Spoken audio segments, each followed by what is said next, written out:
Hello guys, আসসালামু আলাইকুম। এটা হচ্ছে আমার কবুতর, গিয়া চন্দন কবুতর।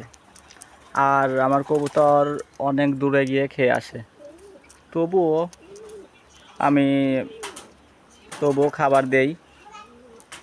এটা আমার সবচেয়ে প্রিয় কবুতর। এটা আমার হাতে এসে খাবার খায়।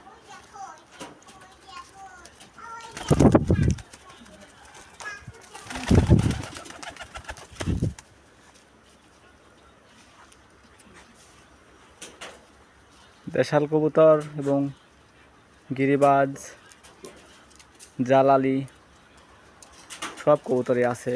এটা হচ্ছে জালালি কবুতর আর দেশাল কবুতরের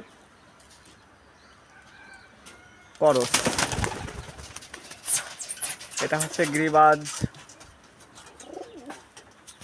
ও খাবার খাচ্ছে, ও যাবে না হাত থেকে।